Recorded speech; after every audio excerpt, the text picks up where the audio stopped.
ക്രിയേഷൻസിലേക്ക് എല്ലാവർക്കും സ്വാഗതം.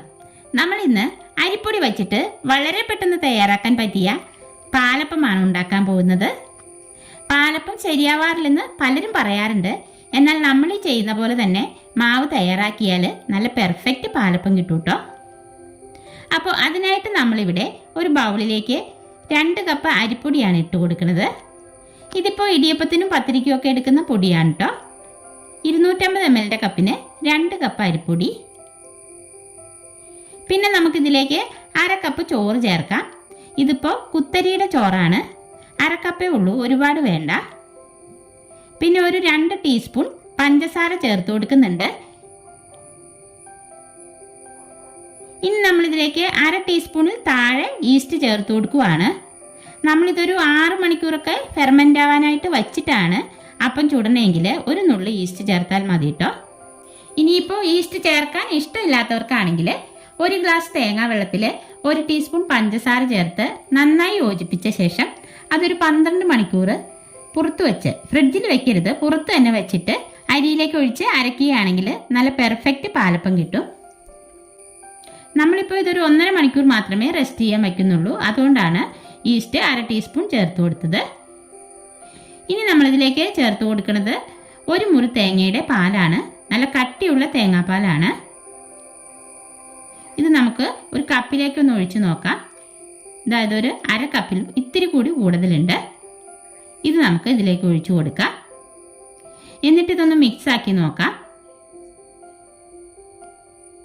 പിന്നെ നമ്മൾ കുറച്ച് വെള്ളം കൂടി ചേർത്ത് ആ തേങ്ങയെ ഒന്നുകൂടി പിഴിഞ്ഞെടുത്തതാണ്. 1 കപ്പ് പാൽ കൂടിയുണ്ട്, അതുകൂടി നമ്മൾ ഇതിലേക്ക് ഒഴിച്ചു കൊടുക്കുകയാണ്.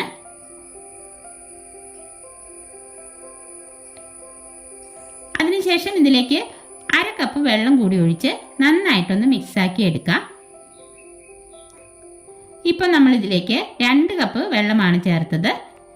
പിന്നെ ഇനി ഇതിനാവശ്യമായ ഉപ്പ് കൂടി ചേർത്ത് കൊടുക്കുന്നുണ്ട്. 1/2 ടീസ്പൂൺ ഉപ്പ് ചേർത്ത് കൊടുക്കുകയാണ്. നോക്കിയിട്ട് പോരെങ്കിൽ പിന്നീട് ചേർത്ത് കൊടുക്കാം കേട്ടോ.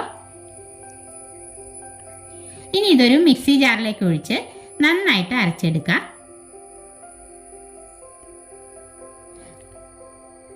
നമ്മൾ ഈ മാവ് അരച്ചെടുക്കുന്നതിന് തൊട്ട് മുമ്പ് തന്നെ ഒരു കാര്യം ചെയ്തു വെക്കണം. ഒരു 2 ടേബിൾ സ്പൂൺ റവ നമുക്കൊന്ന് കുറുക്കിയെടുക്കണം. ഇതാണ് നമ്മുടെ ഈ പാലപ്പത്തിൻ്റെ സീക്രട്ട്. ഒരു പാനിലേക്ക് 2 ടേബിൾ സ്പൂൺ റവ ഇട്ട് കൊടുക്കാം. എന്നിട്ട് ഇതിലേക്ക് 3/4 കപ്പ് വെള്ളം ഒഴിച്ച് നന്നായിട്ടൊന്ന് കുറുക്കിയെടുക്കണം. ഇതൊന്ന് തിളച്ച് വരുമ്പോൾ ഇതിലേക്ക് ഒരു 1/4 ടീസ്പൂൺ പഞ്ചസാരയും 1 ടീസ്പൂൺ വെളിച്ചെണ്ണയും കൂടി ഒഴിച്ച് നല്ലപോലെ കുറുക്കിയെടുക്കാം. നമ്മളിത് കുറുക്കുന്ന സമയത്ത് വെളിച്ചെണ്ണ ചേർത്ത് കൊടുക്കുന്നത് അപ്പത്തിന് നല്ല മാർദ്ദവം കിട്ടാനായിട്ടാണ് കേട്ടോ.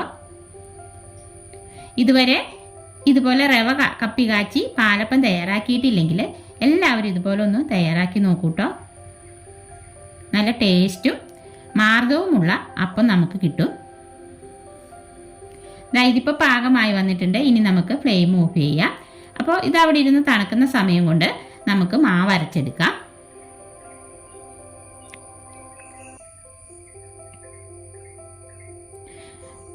ഒരു മിനിറ്റ് നന്നായിട്ട് നമ്മൾ അരച്ചെടുക്കണം കേട്ടോ. മാവ് നമ്മൾ അരച്ചെടുത്തിട്ടുണ്ട്. ഈ ഒരു പാകത്തിനാണ് അരച്ചെടുക്കേണ്ടത്. ഇനി ഇതൊരു പാത്രത്തിലേക്ക് മാറ്റി കൊടുക്കാം. അതിനുശേഷം നമ്മൾ കപ്പി കാച്ചിയത് തണുത്ത് വന്നിട്ടുണ്ട്. അതുകൂടി ഈ ജാറിലേക്കിട്ട് 1/2 കപ്പ് നോർമൽ വെള്ളം കൂടി ചേർത്തിട്ട് 1 മിനിറ്റ് ഇതും നന്നായിട്ടൊന്ന് അരച്ചെടുക്കണം. എന്നിട്ട് റവ കുറുക്കിയതും കൂടി നമുക്ക് മാവിലേക്ക് ഒഴിച്ചു കൊടുക്കാം. ഇതിപ്പോൾ അരച്ചെടുത്ത് കഴിഞ്ഞപ്പോൾ റവയാണെന്നേ പറയില്ല കേട്ടോ. ഇനി ഇത് നന്നായി മിക്സ് ആക്കിയ ശേഷം ഇനി ഇത് 1 മിനിറ്റ് നന്നായി ഒന്ന് ഈ കയ്യിൽ വെച്ചിട്ട് ഇളക്കി കൊടുക്കുക. ഈ സമയം ഉപ്പെല്ലാം കറക്റ്റ് ആണോ എന്ന് നോക്കി, ഇല്ലെങ്കിൽ ചേർത്ത് കൊടുക്കണം കേട്ടോ. ഈ ഒരു ലൂസിനാണ് മാവ് വേണ്ടത്. ഇനി ഇതൊരു 1.5 മണിക്കൂർ നമുക്ക് റെസ്റ്റ് ചെയ്യാനായിട്ട് മാറ്റി വയ്ക്കാം. 1.5 മണിക്കൂറിന് ശേഷം നമ്മുടെ മാവ് നന്നായി പൊങ്ങി വന്നിട്ടുണ്ട്. ഇനി നമുക്ക് പാലപ്പം ചുട്ടെടുക്കാം. പാലപ്പച്ചട്ടി അടുപ്പത്ത് വെച്ച് ചൂടായി വന്ന ശേഷം മാവ് ഒഴിച്ച് ചുറ്റിച്ചു കൊടുക്കാം. മീഡിയം ടു ലോ ഫ്ലെയിമിൽ വെച്ചിട്ട് ബബിൾസ് വന്ന ശേഷം മൂടി വെച്ച് വേവിച്ചെടുക്കാം. സൈഡൊക്കെ വേണമെങ്കിൽ നന്നായിട്ട് മൊരിയിച്ചെടുക്കാം കേട്ടോ. അങ്ങനെ പെർഫെക്റ്റ് പാലപ്പം ഇവിടെ റെഡി ആയിട്ടുണ്ട്. നല്ല സോഫ്റ്റ് അപ്പമാണ്.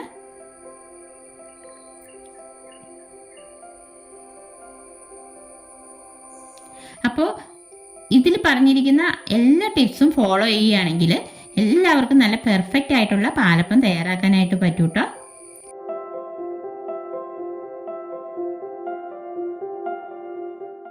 അപ്പോൾ ഇന്നത്തെ നമ്മുടെ വളരെ ടേസ്റ്റി ആയിട്ടുള്ള ഇൻസ്റ്റൻറ്റ് പാലപ്പത്തിൻ്റെ വീഡിയോ എല്ലാവർക്കും ഇഷ്ടപ്പെട്ടെങ്കിൽ ലൈക്ക് ചെയ്യാനും ഷെയർ ചെയ്യാനും സബ്സ്ക്രൈബ് ചെയ്യാനും മറക്കല്ലേ. അടുത്ത വീഡിയോയിൽ നമുക്ക് വീണ്ടും കാണാം.